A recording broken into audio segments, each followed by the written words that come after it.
제1부 곽가의 위대한 사표 13장 건강을 되찾는 구 책사 현 백수. 정신을 차렸을 때 내 코를 찌른 것은 역병 마을의 죽음의 냄새가 아닌 짙곳은 약초 향이었다. 눈을 뜨자 낯선 초가집의 나무 천장이 보였다. 온몸이 솜에 물을 먹인 것처럼 무거웠고 특히 가슴과 배 부근에는 거대한 바위가 짓누르는 듯한 끔찍한 통증이 느껴졌다. 하지만 이상하게도 숨을 쉴 때마다 목구멍을 간지리던 피비린내는 느껴지지 않았다. 깨어났소. 옆에서 들려오는 목소리에 고개를 돌리자 며칠은 좋게 밤을 샌 듯 헬쑥하지만 그 눈만은 형형하게 빛나는 화타가 나를 내려다보고 있었다. 그의 얼굴에는 안도감과 과학자가 미지의 생물을 해부하고 난 뒤에 지적인 흥분이 뒤섞여 있었다. 기는 내 집이요. 수술은 성공했소. 아주 대성공이었지. 화타는 흥분을 감추지 못하고 말을 이었다. 믿을 수가 없었소. 젊은이의 말대로 가슴을 열어보니 폐의 한쪽이 검게 썩어 문드러져 있었고 가는 돌처럼 딱딱하게 굳어 있었소. 나는 내 평생의 위수를 총동원하여 썩은 부분을 도려내고 약초를 바른 뒤 다시 꿰맸소. 자그마치 꼬박 하루가 걸리는 대수술이었지. 젊은이는 문자 그대로 저승 문턱까지 갔다가 돌아온 것이요. 그의 말을 듣는 것만으로도 온몸에 소름이 돋았다. 마취도 없이 맨정신이었다면 쇼크사했을 끔찍한 수술. 마비산이라는 원시적인 마취약에 내 목숨을 걸었던 도박은 일단 성공한 셈이었다. 하지만 진짜 지옥은 그때부터 시작되었다. 나의 회복 과정은 그야말로 고통과의 사투였다. 현대의학이라면 무통주사의 항생제, 영양제까지 풀코스로 제공되었겠지만 내가 누린 것은 끔찍하게 쓴 탕약과 상처가 덧나지 않기를 비는 화타의 기원뿐이었다. 선생님, 너무 아픕니다. 혹시 마비산인가 하는 그거 조금 더 주시면 안 될까요? 수술 후 사흘째 끔찍한 통증에 잠 못 이루고 끙끙 앓던 내가 애원하듯 묻자 화타는 단호하게 고개를 저었다. 안 돼요. 마비산은 몸의 기운을 흐트러뜨리는 독한 약이요. 자주 쓰면 몸이 상할 뿐더러 지금은 정신을 차리고 스스로의 기운으로 상처를 이겨내야 할 때요. 그의 말은 지극히 합리적이었지만 진통제 없는 고통을 겪어보지 않은 자의 오만한 조언처럼 들렸다. 나는 속으로 쌍욕을 삼키며 신음했다. 이 시대엔 환자의 인권 따위는 없구나. 나의 병상 생활은 지루함과 고통의 연속이었다. 할 수 있는 것이라고는 누워서 천장 무늬를 세거나 창밖으로 지나가는 구름 모양을 맞추는 것뿐이었다. 스마트폰은 고사하고 책 한 권 없는 이 시대의 병상 생활은 건강한 사람도 정신병에 걸리게 할 만큼 끔찍했다. 나를 위로해주는 유일한 존재는 화타였지만 그의 위로는 어딘가 방향이 잘못되어 있었다. 그는 나를 환자라기보다는 희귀한 연구 샘플처럼 대했다. 젊은이, 오늘은 좀 어떻소? 가슴을 열었을 때 보니 사람의 심장은 정말 주먹만 한 크기더군. 그리고 그 안에서 피가 뿜어져 나오는 모습은 실로 장관이었소. 혹시 스승이라는 분께서 심장의 역할에 대해서는 뭐라 하시던가? 온몸에 피를 보내는 역할을 한다고 생각은 했지만 그토록 강력한 힘일 줄은 몰랐소. 그는 수술 후기를 신이 나서 떠들어댔다. 나는 마취 상태라 기억에도 없는 내 몸속 탐험기를 당사자에게 생생하게 브리핑하는 그의 모습에 기가 막혔다. 선생님, 제가 지금 제 심장 얘기 들을 기분이 아닙니다만. 미안하오. 내가 너무 흥분했군. 하지만 젊은이가 가져온 지식은 실로 놀랍소. 세균이라는 개념을 도입하니 풀리지 않던 수많은 의문들이 해결되고 있소. 나는 지금 내 평생의 의학 지식을 처음부터 다시 정리하고 있소. 당신은 나에게 새로운 세상을 열어준 것이오. 그는 나를 존경하는 눈빛으로 바라보았다. 나는 그 눈빛이 부담스러워 애써 외면했다. 나는 그저 내 목숨을 구하기 위해 인터넷 검색으로 얻은 얄팍한 지식을 떠들어댔을 뿐인데 어쩌다 보니 이 시대 최고의 명의에게 존경받는 처지가 되어버린 것이다. 한 달이 지나자 나는 겨우 몸을 일으켜 걸을 수 있게 되었다. 처음 땅에 발을 디뎠을 때 다리가 후들거려 그대로 주저앉고 말았다. 하지만 나는 포기하지 않았다. 살고 싶었다. 이 지긋지긋한 병약한 몸에서 벗어나 온전히 내 두 발로 서고 싶었다. 나는 매일 아침 화타가 만들어준 지팡이에 의지해 걷는 연습을 했다. 처음에는 10걸음도 채 걷지 못했지만 하루하루 거리는 늘어났다. 그리고 마침내 수술 후 석달째 되던 어느 날 아침 나는 지팡이 없이 오롯이 내 힘으로 초가집 마당을 한 바퀴 돌 수 있었다. 나는 멈춰 서서 아주 천천히 숨을 들이마셨다. 예전 같았으면 기침과 함께 피맛이 느껴졌을 테지만 지금 내 폐를 가득 채우는 것은 상쾌하고 깨끗한 아침 공기뿐이었다. 수십 년 만에 처음으로 느껴보는 아무런 고통 없는 깊은 호흡이었다. 나는 하늘을 보았다. 눈물이 핑 돌았다. 살았구나. 나는 살아남았다. 조조에게서도 시한부 운명에서도 마침내 모든 굴레에서 벗어난 것이다. 화타가 마당으로 나오며 흐뭇한 미소로 나를 바라보았다. 보시오. 하늘의 뜻도 사람의 의지를 꺾지는 못하는 법이오. 젊은이는 이제 완전히 새로운 몸을 얻었소. 그의 말대로였다. 나는 더 이상 병약한 책사과가가 아니었다. 나는 건강을 되찾았다. 하지만 동시에 나는 이제 아무것도 아니었다. 나를 증명해주던 책사라는 직함도 사라졌고 내가 돌아가야 할 곳도 없었다. 나는 건강을 되찾는 구 책사이자 완벽한 현 백수였다. 이제 무엇을 해야 할까? 내 인생의 이 막은 이제부터가 진짜 시작이었다. 14장 나는 책사가 아닌 기자로 살겠다. 몸이 완전히 회복되자 나는 화타에게 작별을 고할 준비를 했다. 그는 아쉬운 기색이 역력했지만 나의 앞길을 막지는 않았다. 젊은이, 앞으로는 어디로 갈 생각이요? 그 놀라운 지식으로 위수를 펼친다면 나보다 더 위대한 의원이 될 수도 있을 것이요. 나는 그의 제안에 씁쓸하게 웃으며 고개를 저었다. 선생님, 저는 의원이 될 자격이 없습니다. 제 지식은 모두 남에게서 들은 것일 뿐 제 것이 아닙니다. 저는 저만의 길을 가야 합니다. 화타의 집을 나선 나는 작은 언덕에 올라 오랫동안 생각에 잠겼다. 앞으로 어떻게 살아가야 할 것인가? 내게 주어진 선택지는 몇 가지 없었다. 첫 번째, 조조에게 돌아간다. 건강해진 몸으로 돌아간다면 그는 분명 나를 다시 중용할 것이다. 나는 그의 곁에서 역사에 기록된 것보다 더 큰 공을 세우고 더 높은 자리에 오를 수도 있을 것이다. 하지만 그 생각만으로도 숨이 턱 막혔다. 나는 이미 그 회사의 생리를 너무나 잘 알고 있었다. 끝없는 야근, 원정, 실적 압박, 전쟁, 그리고 언제 뒤통수를 맞을지 모르는 정치 싸움. 그리고 그 끝은 결국 과로사 아니면 숙청이었다. 나는 이제 막 죽음의 문턱에서 돌아왔다. 다시 그 지옥으로 돌아가고 싶지는 않았다. 두 번째, 다른 군주를 찾아간다. 유비나 송권 같은 새로운 사장님을 모시는 것이다. 하지만 그 또한 내키지 않았다. 그들의 미래를, 그들의 결말을 나는 이미 알고 있었다. 결과가 정해진 게임판 위에서 장기말로 살아가고 싶은 마음은 추호도 없었다. 결국 그것도 다른 회사로 이직하는 것과 다를 바 없었다. 세 번째, 이대로 조용히 은둔하여 살아간다. 화타처럼 의술을 베풀거나 작은 서당을 열어 아이들을 가르치며 평범한 삶을 사는 것이다. 가장 안전하고 평화로운 길이었다. 하지만 재미없잖아. 내 안의 기자 정신이 비명을 질렀다. 내 눈앞에는 지금 인류 역사상 가장 드라마틱하고 거대한 서사가 라이브로 펼쳐지고 있었다. 조조, 유비, 송권, 제갈량, 주요, 사마해, 이름만 들어도 가슴이 뛰는 인물들이 살아 숨쉬며 자신들의 야망을 위해 모든 것을 걸고 싸우고 있었다. 이것은 그 어떤 소설이나 영화보다도 더 생생하고 거대한 특종이었다. 그런데 이 모든 것을 외면하고 시골 구석에 틀어박혀 콩이나 심으며 살라고. 그건 기자에 대한 모독이었다. 바로 그 순간 내 머릿속에서 모든 것이 명확해졌다. 나는 책사가 아니었다. 나는 처음부터 책사가 될 수 없는 인간이었다. 나는 판을 짜고 사람을 움직이는 전략가가 아니라 판의 이면을 파고들어 진실을 캐내는 사람이었다. 나는 기자였다. 그래, 나는 이난세에서 기자로 살아가면 되는 것이다. 나는 더 이상 역사를 바꾸려 애쓰지 않을 것이다. 나는 그저 이 거대한 역사의 목격자이자 기록자가 될 것이다. 나는 저 가면을 쓴 영웅들의 맨얼굴을 보고 싶었다. 그들의 입에서 나오는 대의와 명분이라는 화려한 수사 뒤에 어떤 추악하고 뜨거운 욕망이 숨어 있는지를 내 눈으로 직접 확인하고 싶었다. 한 왕실부흥 의뢰치는 유비의 진짜 속내는 무엇일까? 천하의 오명을 뒤집어 썼다는 조조의 자기 합리화는 어디까지가 진실일까? 완벽한 이상주의자인 척하는 제갈량의 가면 뒤에는 어떤 야망이 도사리고 있을까? 이것이야말로 내 심장을 뛰게 하는 진짜 취재였다. 나는 자리에서 벌떡 일어났다. 마음을 정하자 나아갈 길이 보였다. 나는 더 이상 과거의 책사 곽가가 아니었다. 나는 이 난세의 유일한 특파원 곽봉효였다. 나의 무기는 더 이상 조조의 신임이나 책략이 아니었다. 나의 무기는 나의 두 다리와 날카로운 질문, 그리고 이 모든 것을 기록할 붓과 주간이었다.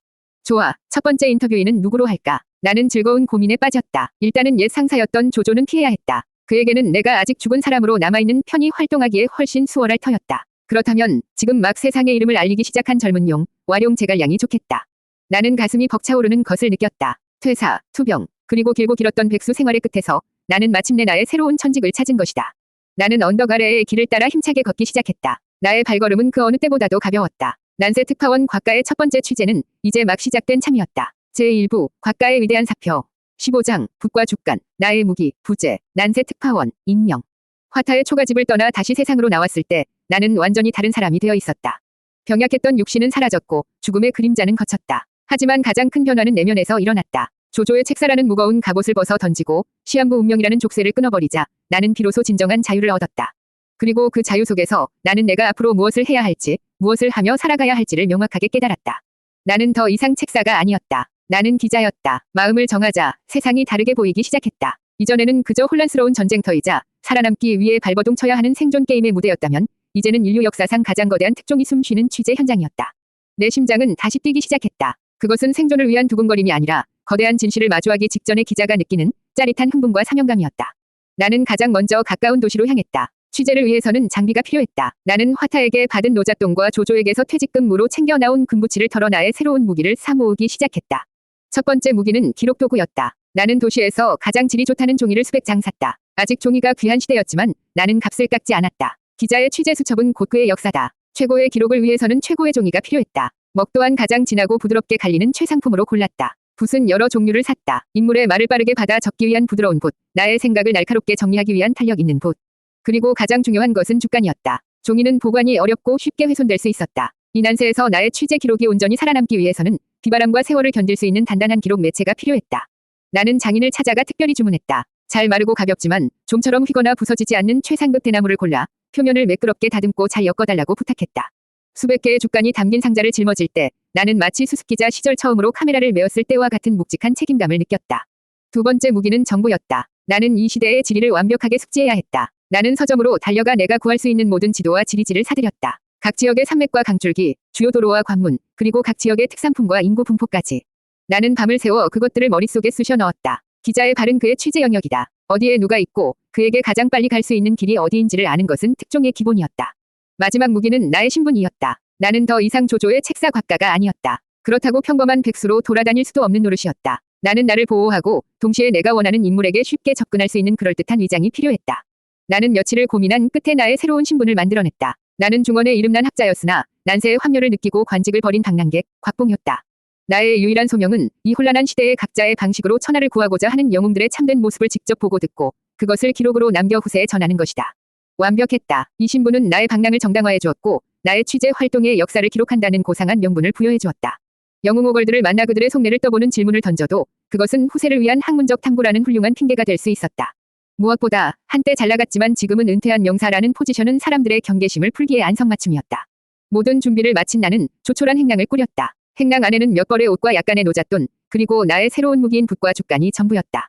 나는 조랑말 한 피를 사서 그 위에 올라탔다. 어디로 가야 할까? 첫 번째 취재처는 신중하게 골라야 했다. 일단 조조의 세력권은 피해야 했다. 나는 공식적으로 죽은 사람이었고 그 상태를 유지하는 것이 나의 안정과 취재의 자유를 위해 필수적이었다.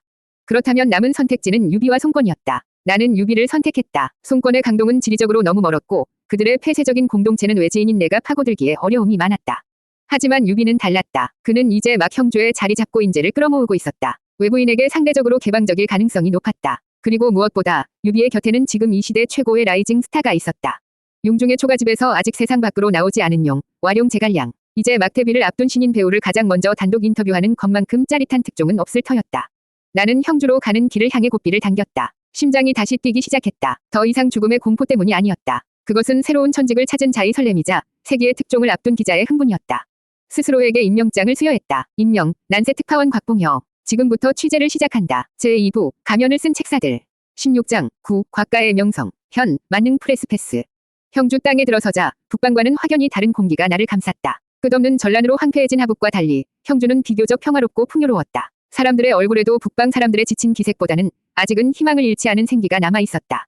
이곳의 주인이었던 유표가 비록 큰 야심은 없었으나 자신의 울타리 앞만큼은 그럭저럭 평화롭게 지켜낸 덕분일 터였다. 나는 곧장 형주의 중심 도시인 양양으로 향했다. 나의 첫 번째 임무는 내가 만들어낸 새로운 신분, 방랑 학자 곽봉효가 이 난세에서 얼마나 통용될 수 있는지를 시험하는 것이었다. 특히 나의 옛 명성, 조조의 천재 책사 곽가라는 이름이 과연 나에게 맞는 프레스패스가 되어줄 수 있을지를 확인해야만 했다. 나는 양양에서 가장 크고 번화한 주루를 찾아 들어갔다. 이런 곳은 언제나 정보와 사람이 모이는 법이다. 나는 일부러 가장 잘 보이는 창가 자리에 앉아 값비싼 술과 안주를 시켰다. 그리고는 행랑에서 죽간 하나를 꺼내 무언가를 기록하는 척하며 주변 사람들의 대화에 귀를 기울였다. 들었나? 북쪽에서는 조조 맹덕이 원가의 잔당을 완전히 소탕하고 하북을 평정했다더군. 쯧쯧. 이제 천하는 조조의 손에 넘어가는 것이 시간 문제로구나. 유비 현덕 공께서 신야에 머물고 계시다는데 과연 조조를 막아낼 수 있을지 모르겠네. 모두의 관심사는 역시 천하의 정세였다. 나는 술을 한 잔 마시며 자연스럽게 옆자리 학자들에게 말을 걸었다. 말씀을 들어보니 다들 천하대세에 관심이 많으신 듯하군요. 저는 북방에서 온 방랑객인데 이곳 형조의 인심과 학문 수준이 높다는 말을 듣고 찾아왔습니다. 나의 세련된 말투와 비범해 보이는 행색에 학자들은 경계심을 풀고 나에게 관심을 보였다. 오, 북방에서 오셨소. 그렇다면 조조 맹덕의 위세를 직접 보셨겠구려. 듣자 하니 그의 군대는 100만이요. 마카의 책사들은 구름 같다고 하던데 사실이요. 나는 기다렸다는 듯이 짐짓 한숨을 쉬며 대답했다. 사실입니다. 조공의 위세는 실로 하늘을 찌를 듯하지요. 하지만 그 화려함 이면의 그림자 또한 짙답니다. 저는 그곳에서 벌어지는 끝없는 암투와 책략의 환멸을 느끼고 모든 것을 버리고 초야로 돌아온 사람입니다. 나의 말에는 묘한 설득력이 있었다. 마치 내부 고발자의 고백처럼 들렸을 것이다. 학자들의 눈이 호기심으로 반짝였다. 실례지만 선생의 함자를 여쭈어도 되겠소. 올 것이 왔구나. 나는 잔을 내려놓고 아주 담담하게 하지만 모두에게 들릴 만큼의 목소리로 말했다. 저는 곽봉효라 합니다. 곽봉효. 처음에는 다들 고개를 갸웃거렸다. 하지만 잠시 후 학자들 중 가장 나이가 많아 보이는 노인이 눈을 동그랗게 뜨며 자리에서 벌떡 일어났다. 곽봉효. 설마 10승10패론으로 조조공을 도와 원소를 격파했다는 천하의 기재. 조조공이 가장 아꼈으나 젊은 나이의 병으로 요절했다는 바로 그 곽가 봉효 선생이시오. 그의 외침에 시끄럽던 주루 안이 순간 물을 끼얹은 듯 조용해졌다. 모든 사람들의 시선이 나에게로 쏠렸다. 나는 속으로 쾌재를 불렀다. 빙고. 나의 옛 명성은 내가 생각했던 것 이상으로 멀리 그리고 정확하게 퍼져 있었다. 나는 곤란하다는 듯이 하지만 싫지 않은 표정으로 쓴웃음을 지었다. 쉬, 조용히 하십시오. 저는 이제 세상에 없는 사람입니다. 그 이름은 잊어주십시오. 저는 그저 역사의 진실을 기록하고 싶은 한낱방랑 학자일 뿐입니다. 나의 이 부인 아닌 긍정은 그들에게는 확신으로 다가갔다. 주루하는 순식간에 벌집을 쑤신 듯 소란스러워졌다. 맙소사, 죽었다던 곽가 책사가 살아있었다니. 어쩐지 범상치 않아 보였다. 그런데 어찌하여 조조공의 곁을 떠나 이곳까지 오셨소? 사람들이 나를 둘러싸고 질문을 퍼붓기 시작했다. 나는 미리 준비해둔 답변을 마치 대본을 읽는 배우처럼 능숙하게 읊었다. 나는 조공의 폐업을 위해 나의 모든 것을 바쳤소. 하지만 그 과정에서 수많은 피를 보았고 무너지는 충의를 목격했소. 나의 지혜가 더 이상 사람을 살리는 데 쓰이지 않고 오직 사람을 죽이는 데만 쓰이는 것을 견딜 수 없었소. 그래서 나는 병을 핑계로 죽음을 위장하고 모든 것을 버리고 떠나온 것이오. 나의 말은 그럴듯한 자기 합리화였지만 이 시대 사람들에게는 대의와 개인적 양심 사이에서 고뇌하다 모든 것을 버린 비운의 천재라는 아주 감동적인 서사로 받아들여졌다. 사람들은 감탄과 동정이 뒤섞인 눈으로 나를 바라보았다. 그날 이후 죽은 줄 알았던 곽가가 살아 돌아와 난세의 환멸을 느끼고 방랑하며 영웅들의 행적을 기록하고 있다는 소문은 양양의 학자들 사이에서 삽시간에 퍼져나갔다. 시험은 성공이었다. 대성공이었다. 나는 이제 더 이상 문전박대를 당할 걱정을 할 필요가 없었다. 오히려 그 반대였다. 내가 누구를 찾아가든 그들은 곽가라는 이름값 때문에라도 나를 만나주지 않을 수 없을 터였다. 그들은 궁금해할 것이다. 조조를 벌인 천재 책사는 과연 어떤 사람인지, 그리고 나에게 어떤 평가를 내릴지. 나의 옛 명성은 이난세의 그 어떤 문보다도 단단한 빗장을 열 수 있는 완벽한 만능 프레스 패스가 되어주었다. 나는 주루의 창밖으로 보이는 길을 바라보았다. 저 길의 끝 어딘가에 융중의 초가집이 있을 터였다. 제갈공명씨, 기다리시죠. 난세의 특파원이 당신을 만나러 갑니다. 제2부, 가면을 쓴 책사들. 17장, 첫 번째 타겟, 와룡, 제갈량. 양양에서의 성공적인 데뷔는 나의 새로운 직업에 대한 확신을 심어주었다. 죽은 줄 알았던 조조의 책사, 곽가. 그 이름은 이제 난세를 자유롭게 활보할 수 있는 나의 만능 프레스 패스가 되었다. 나는 더 이상 망설이지 않았다. 나의 첫 번째 단독 인터뷰 대상을 향해 나는 곧장 길을 나섰다. 나의 첫 번째 타겟은 아직 세상에 그 모습을 드러내지 않은 용, 와룡 제갈량이었다. 형주 땅은 아직 평화로웠지만 길 위에서의 정보 수집은 현대 사회의 그것과는 차원이 달랐다. 스마트폰으로 지도를 검색하고 맛집 후기를 찾아보던 시절은 까마득한 과거의 꿈이 되어버렸다. 이 시대의 정보망은 오직 사람들의 입과 발에 의존했다. 나는 주막에서, 밭두렁에서, 그리고 강가의 나루터에서 끊임없이 묻고, 듣고, 기록해야만 했다. 실례합니다, 어르신. 혹시 융중이라는 곳이 어디인지 아십니까? 밭을 갈던 한 노인은 나를 위아래로 훑어보더니 퉁명스럽게 손가락으로 서쪽 산을 가리켰다. 저 산 너머 어딘가에 있겠지. 그런디 선비 양반은 거기 못하러 가시오. 그곳에 아주 지혜로운 젊은이가 산다고 들었습니다. 제갈공명이라고. 내 말이 끝나기도 전에 노인은 코웃음을 쳤다. 후하, 공명이 말이오. 그 게으름뱅이 말이오. 허구한 날 밭에는 나와보지도 않고 집구석에 틀어박혀 책만 읽거나 친구놈들이랑 술이나 마시면서 천하를 논한다는 그놈 말이오. 지가 뭐라도 되는 양, 스스로를 옛날 명재상인 관중과 아귀에 비유한다지 않소.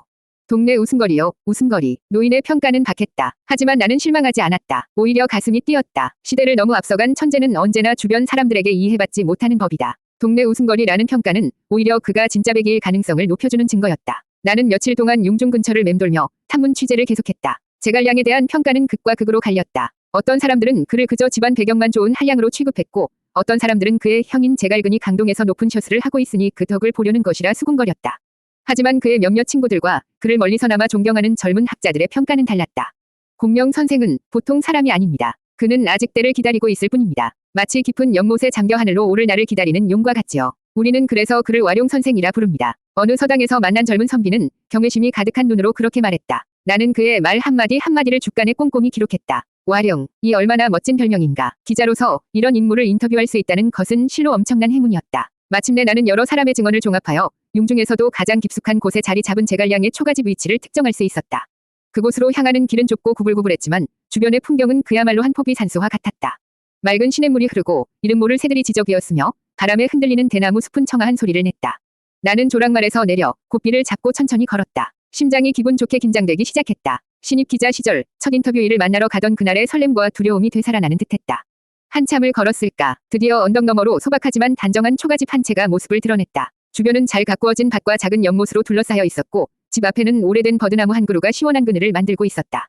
그 어떤 화려한 저택보다도 이곳이야말로 진짜 주인의 격조를 보여주는 듯했다. 나는 옷매무새를 가다듬고 침을 한번 삼켰다. 나의 취재 수첩 역할을 할 죽간과 붓을 다시 한번 확인했다. 모든 준비는 끝났다. 나는 살인문 앞으로 다가가 조심스럽게 헛기침을 했다. 실례합니다. 안에 계십니까? 저는 북방에서 온 나그네 곽봉요라 합니다. 나의 목소리가 고요한 오후의 공기를 가르며 울려 퍼졌다. 잠시 후 안에서 삐걱하는 소리와 함께 문이 천천히 열리기 시작했다.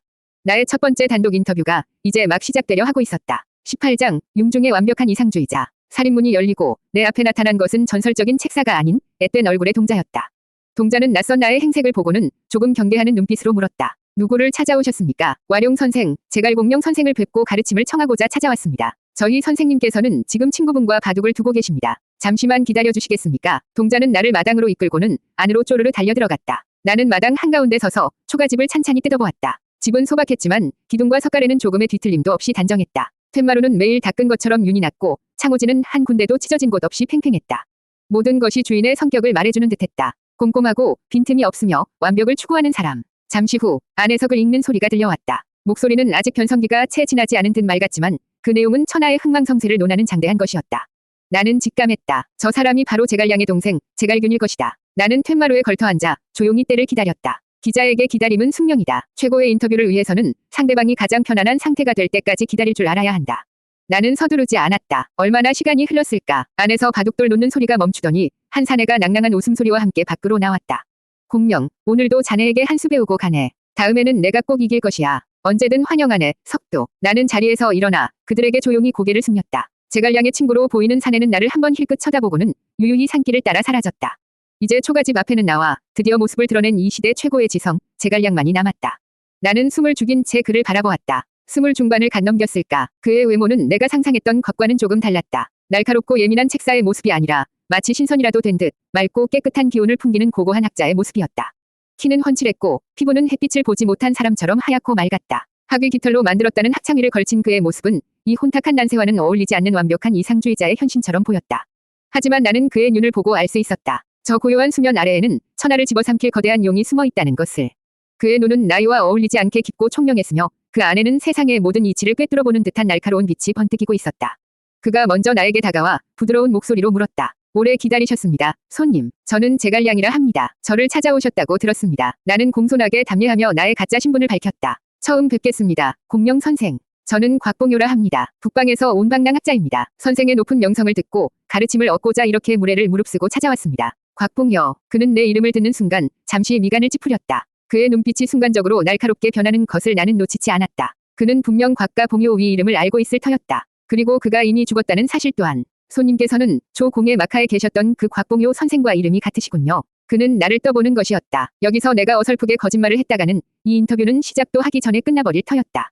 나는 짐짓 슬픈 표정을 지으며 대답했다. 세상에 알려진 곽가는 이미 죽었습니다. 저는 그저 그의 그림자에 불과한 사람입니다. 저는 난세의 환멸을 느끼고 모든 것을 버렸습니다. 지금의 저는 그저 이 시대의 진실을 기록하고 싶은 한낱 필객일 뿐입니다. 나의 대답에 제갈량의 눈빛이 미묘하게 흔들렸다. 그는 잠시 나를 빤히 쳐다보더니 이내 경계심을 풀고 부드럽게 미소 지었다.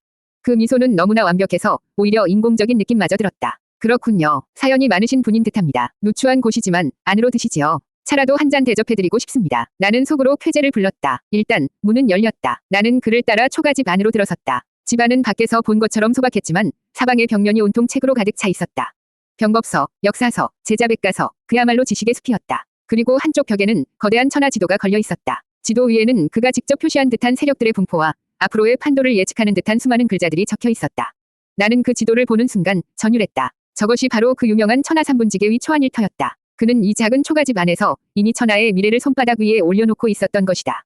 제갈량은 찬물을 끓이며 아무렇지 않게 말했다. 변방의 한가한 서생에게 천하를 주름잡던 대학자께서 어인 일로 찾아오셨는지요. 제가 선생께 드릴 가르침 같은 것은 없습니다만 본격적인 탐색전이 시작되었다. 그는 나를 존중하는 척하면서도 끊임없이 나의 정체와 목적을 의심하고 있었다. 나는 찻잔을 받아들고 그가 던진 공을 되받아쳤다. 천만에요. 오히려 제가 선생께 여쭙고 싶습니다. 이토록 경천동지할 재주를 가지고 계시면서 어찌하여 이 초가집의 스스로를 유폐하고 계십니까? 선생의 눈에는 지금 창밖에서 피눈물을 흘리는 백성들의 모습이 보이지 않으시는지요? 나의 질문에 제갈량은 찻잔을 든 채 잠시 움직임을 멈췄다. 그의 완벽한 미소에 처음으로 희미한 균열이 가는 것이 보였다. 그는 융중의 완벽한 이상주의자였다. 그리고 나는 그 완벽한 가면을 벗기러 온 첫 번째 손님이었다.